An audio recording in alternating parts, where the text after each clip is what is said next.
Whatever your heart tells you, Jeff, that's what we're going to do. Looks ridiculous because it looks like you're stuck in winter and I'm stuck in summer.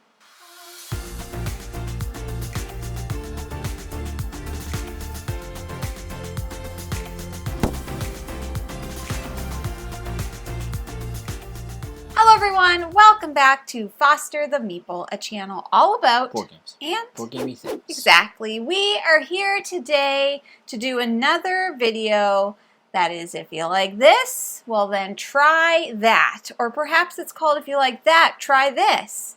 I can't remember which way the words were ordered, but that's what we're doing.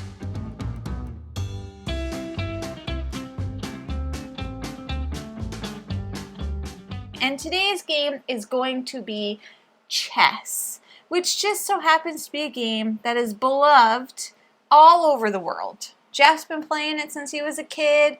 I've played it in my life, so there you go. That's what we're doing. What was that? I've had a sneeze. You know when you about to sneeze and it gets tingly? Yes, Right here? I've had that feeling. Well, I had that tingling feeling and it just wouldn't go away and a sneeze wasn't coming.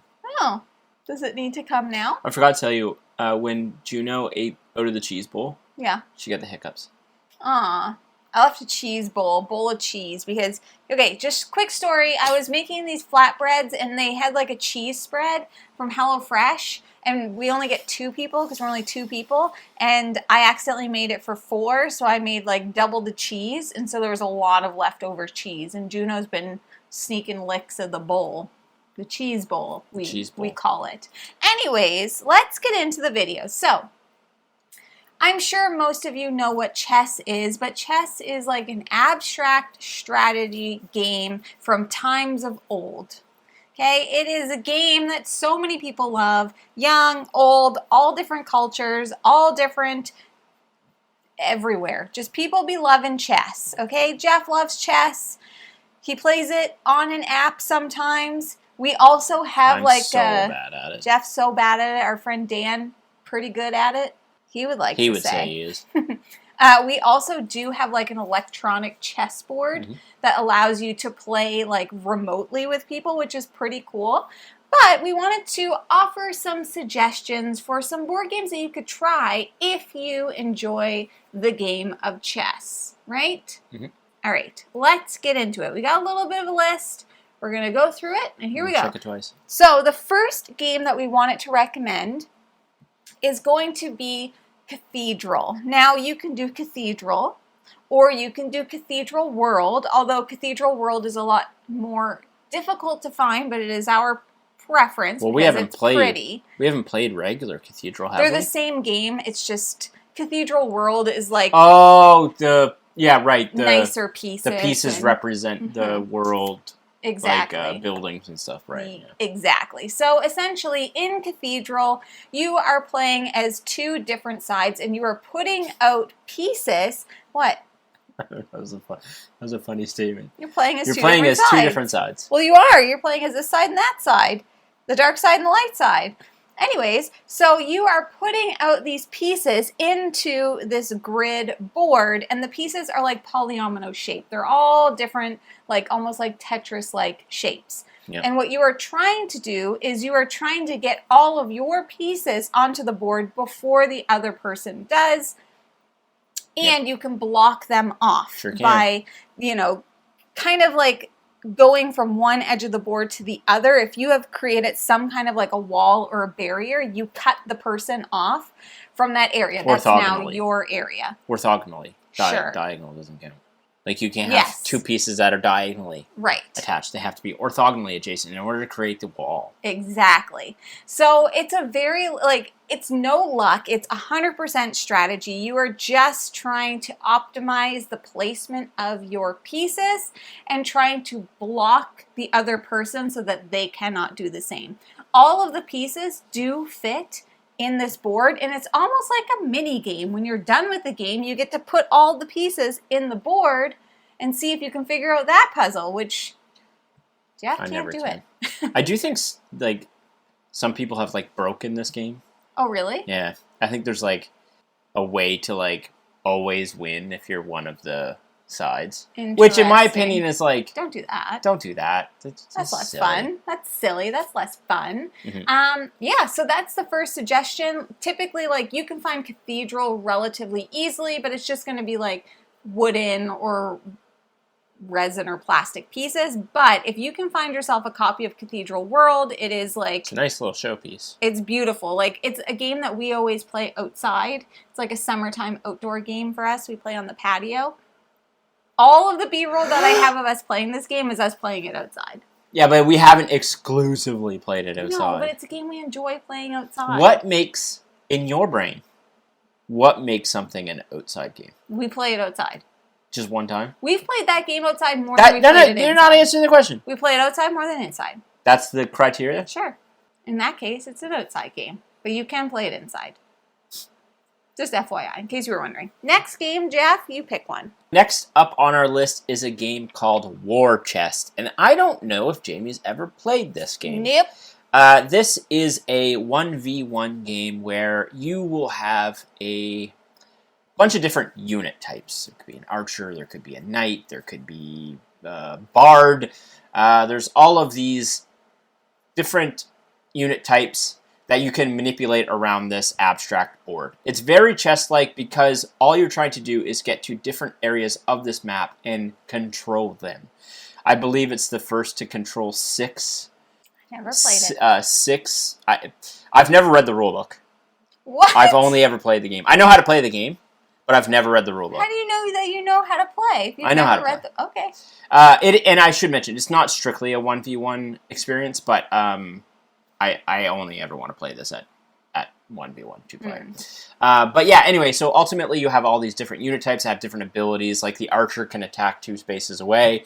On your turn, you're going to have tokens in front of you of either the royal coin or your troop types. And then when you have your troop tokens, you can do multiple things with them. You can activate the troop token that's already out on the board. You can put it out on the board if you have an open spawn spot. You can stack it on a unit of like faction to make it stronger. You can also activate it to basically take control of one of the control spots on the board. And then you again, these control points can change back and forth depending on who's in that spot and who triggers their units that are on it. But ultimately what you're doing is trying to kill the other player's units and take control of these control points. I never played it, yeah. So I'm just going to believe Jeff I think that you like would chess. It's a game that's not in our collection. It's an older game, isn't it? I've been recently playing it again with Charlie. I'm also playing a game with Mike. Max and I used to play it a bit. Max was actually the one that introduced me to it. I've just never bought a copy because I'm not entirely sure if you'll like it. Right. But I think you would. I don't know. But it's one I think we should add to our collection. Maybe. Yeah. We should. We should add every game to our collection. We are collectors. The next game on the list is going to be a little game called Hive. Now, Hive is a very chess-like game. Essentially, it is acrylic tiles, and you are each playing as kind of like a different hive. Everybody has their own queen bee, and you are trying to surround the other player's queen bee with your bug tiles. You have a variety of different bug tiles that all move and function in different ways based on what they are. Some of them can only like move one space, some of them can like jump over things, and that's all you're trying to do. You are trying to surround the other person's queen bee. There are a lot of different expansions you can get that come with different types of bugs that then add in different types of mechanics. This is a game that this is an outside game. Okay, this is a game you could take anywhere. There's a pocket version, and it's just literally like a bag with tiles. So it's super simple. Once again, it's all strategy because you need to know how the different bugs are playing and you need to kind of figure out how to win. Yeah, I'll just mention, like, when you play out too, like, all of these bug tokens have to basically touch each other. So that you actually end up creating this awesome, cool little grid between the two players that you can, like, you know, that I can't remember exactly, but like the ants can only move outside, or the spiders can like move. Yeah, it's It's so good. It is a game that we don't own, and Yeah. the reason that we don't own it is because we keep wanting to get the pocket version. Yeah. Because I do think that we would play this mostly like as a Traveling, travel yeah, game. Agreed. But the pocket version's almost as much as the regular it's version, pricey. and so we're like, It's pricey. It's but pricey. It is pricey because it's acrylic. And, it's acrylic chunky yeah, pieces, and it's popular. for sure. All right, next up on our list, we have Stratego. But a specific version of Stratego called Lord of the Rings: The Confrontation. Yeah. If you've watched our channel, you know this game. I've talked about it a ton. It's one of my favorite games of all time. Stratego, or Lord of the Rings: The Confrontation, is a hidden movement game where, in Lord of the Rings: The Confrontation, one side is playing as Sauron trying to find Frodo. Frodo and the gang. Just Frodo, to kill Frodo. Or get, I think, 5 of their troops into the Shire. The Fellowship is trying to get Frodo to Mount Doom. And that's basically it. If you achieve one of those objectives, you win. So on your turn, you're going to be effectively moving one of your pieces, and they are hidden from each other. They are facing you and not your opponent. You're going to move. You're going to battle by revealing those characters when they interact with your enemy. There's a tiny bit of card play in terms of like power cards and some instant abilities and that thing. But each character has their own inherent power value that they're going to invoke during that battle. You can only ever move forward in this game. Unless like there's a card or an character ability allows you to move sideways or move a certain amount of spaces forward or retreat. But primarily, you're only ever moving forward. It's very strategic and very punishing, I think, to folks that maybe don't really go in with a concept of how to win. I'm trying to be polite to Jamie here. I don't win this game very often. I think I won like one time. It's very much about where you're putting your pieces and, creating pathways for Frodo to go through or blocking those paths and playing the right cards out at the right time. Yes. It's easier if you play as Sauron and his friends versus Frodo and his friends. And Jeff typically plays as Sauron, so... That's not at all accurate. I think the last 2 games I beat you, I was Frodo. Because you kept saying that. You kept being like, oh, you only win because you're Sauron. And I was like, well, fine, then you be Sauron. And then I won. And then I won twice as Frodo. No, I don't believe you. Okay, the next game on the list is probably the cutest version of a chess-like game that you can find, and that is going to be Boop. Now, let me tell you a little something about Boop. There's a bunch of different variations. Well, there's 2 right now. There's a 3rd one coming out, and then hopefully a 4th one coming out later. Really? So, Boop is a game where you are playing out kittens and cats onto a bed. And every time that you place out a kitten or a cat, which you will get after making a row of 3 kittens, they are going to boop each other, as cats do. So you may place out a kitten onto the board, and when Jeff is looking at me because I'm terrible at this game and I always need help to know which way things boop, but you place out your kitten and anything surrounding it is going to boop into the next square space unless they are blocked by another cat or kitten. You can boop yourself, doesn't matter. You boop somebody else. A 2-player only game. Everybody be booping. Everybody be booping. Always be booping. Okay? So once you get 3 kittens in a row, you then get a cat. And once you get, what? 3 cats. And once you get 3 cats in a row, you get 3 cats. You Really? upgrade the 3. 1 kitten gets you 3 cats? No, when you get 3 kittens in a row, you get 3 cats. Once you get 3 cats in a row, you win the game. This is a game, once again, of all strategy, no luck. Unless you're just willy-nilly throwing kittens and cats out there, hoping that you don't boop yourself, which is basically how I play. It's adorable. Anybody can play it, and it's super fun. I very much enjoy playing this against you and Mike because neither of you seem to be able to put your head around it. Me and Mike once played a game of Boop forever, and we were like, I don't know what's going on. We couldn't we were like booping ourselves, and we're like, I don't know what's happening. And the game lasted for like 2 months. It was crazy. I mean, to be fair, Joe, Middle class Joe and I played Boop like 3 or 4 times a day for weeks. Yeah, true. So I got a head, and that was when it first came out on BGA. Like I got a head start on that game pretty heavily. Boop's great, love Boop.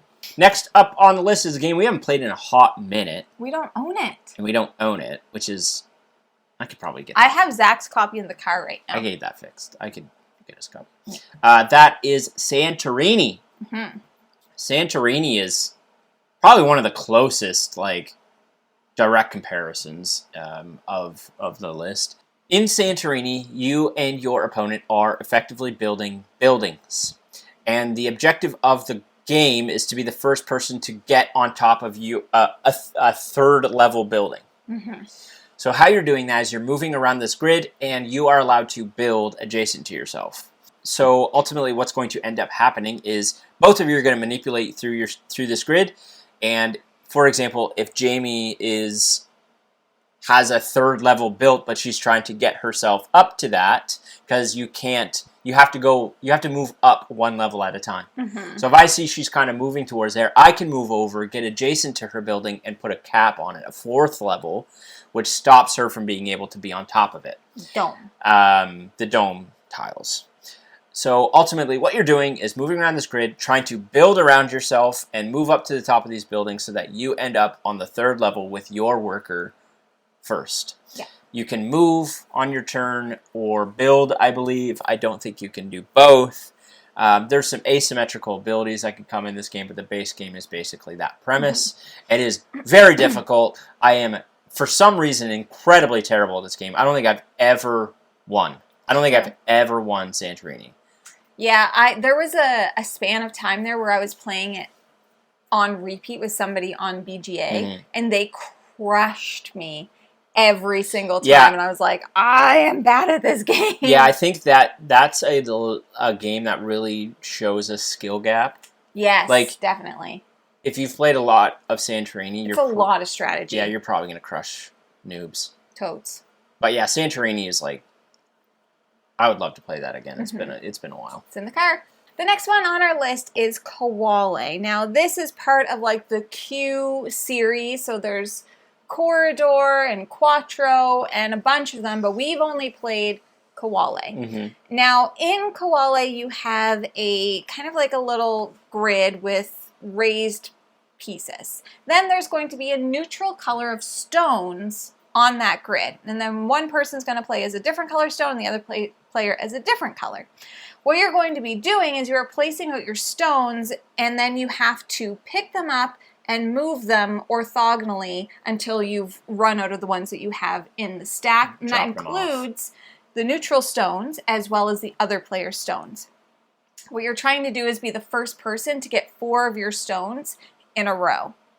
And essentially you just get 1 turn to move stuff, and the next person's going to go and they're going to move stuff, moving your stuff. And it's kind of like a tug of war game, because you have to look at the stack and think about how far that stack is going to get you, and make sure you're not dropping your opponent's stones off in a place that's going to allow them to win. It's a relatively quick game to play. It is one of those games very much so like Cathedral, where you can just leave it set up and play a quick game. It is pure abstract strategy. There is no theme.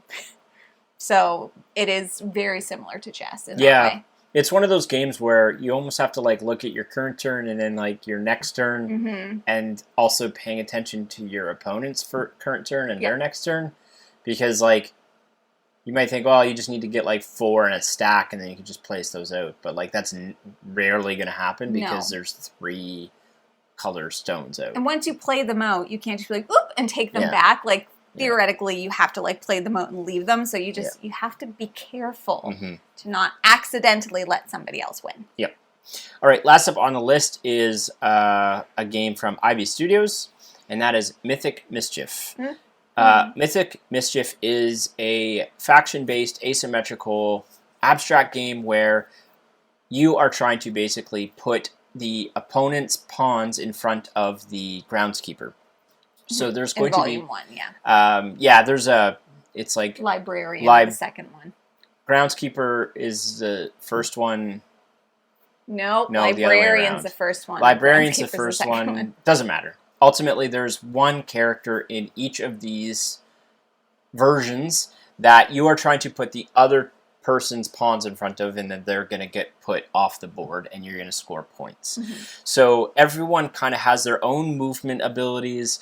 The groundskeeper or librarian moves in its own systematic way. Yeah. It's very abstract. You can move hedges around, you can move shelves around to get into other people's way, because it's a bit programmatic too, wherein on your turn you kind of like have to move in certain ways, and so if you kind of get someone cornered, they can get caught. It's incredibly challenging, and also is very difficult to play against people that know what they're doing. It's a very strategic game. I'm bad at it. Like knowing the factions and how they all work, because again, like certain factions might be able to like warp between this tile and that tile. Yeah. Some might be able to move and manipulate the groundskeeper more than others. One might be able to move the hedges and the shelves more than another. One might be allowed to like swap their position with another person out on the board, that sort of thing. But again, at the end of the day, all you're trying to do is get the other team's pawns caught effectively. Yeah. You're trying to put them in the path of the groundskeeper, trying to put them in checkmate, and score victory points. Yeah. It is an extremely chess-like game. It is very, for me, I find it very difficult. I am terrible at this game. And like we mentioned, there's 2 volumes, so you can kind of pick the theme that you like better or the characters that you like better, because they're all kind of like, you know, like almost Halloween-esque. There's like werewolves, and there's witches, and there's Frankensteins and goblins, and like all of these different things. It definitely leans into the I wouldn't say spooky, but it leans into the Halloween-y feels, for sure. Definitely, for sure.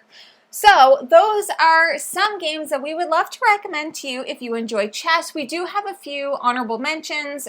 Some of them we haven't played, but we feel like we should mention because they are typically associated with chess. The first one being Go, which is probably even older than chess and more popular than chess. And the second one is Onitama. We haven't played either of these. We did just get a copy of Onitama, and I really want to play it because I do think that we would enjoy it. There's a third one I just want to throw out. It's actually from one of my favorite novels, King Killer Chronicles. Yeah. And that's called Tak. Right. Haven't played it. It's a game system that was, I think, created in that book, and it is, you can buy it as a board game. You can buy it. And there's 2 others that I have played, but Jeff hasn't played, that I just wanted to mention quickly because I think that they are very good for people who enjoy chess, and that is That Time You Killed Me, and that is a Pandasaurus game where you are playing past, present, and future, and you are moving between the times and trying to, like, get somebody out before they get you out. And then the other one is called Philosophy, which is a very like relaxing kind of tile placement game, but it works very similarly to like Hive in that each of the tiles does something special, and you're trying to beat the other player out in a completely like strategic game. So those are a few other ones that you can check out as well. But I think that's everything that we have. We'd love to know down in the comments below if you have any suggestions for chess-like games. We would love to know. Please let us know. Please. No. Yes. Please let us know.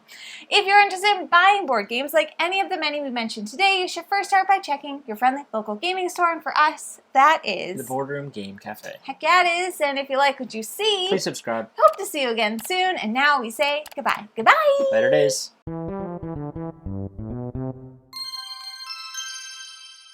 Yeah, we're gonna have to like make her own little nook. Bean nook. I'm hot. Your own fault. Is that public knowledge? I think so, yeah. They said it to me, and they didn't say don't say anything. Are you sure? I thought that you got the 3 kittens, and then you got 1 cat. Well then, Doesn't matter. No, I want you to look this up because I know in your head you think you're right. And I want you to look it up because I know you're you've wrong. played this game a million times. I'm sure you're right. Anyways, the point is... Did you hear that? Ew. Something wet just dropped on me unless you spit on me. I didn't spit on you. I just had a drop. Did I spit on myself? Probably. Anyways. You know what I love? I love being right. Cool, not me. I don't care about it. That's not true.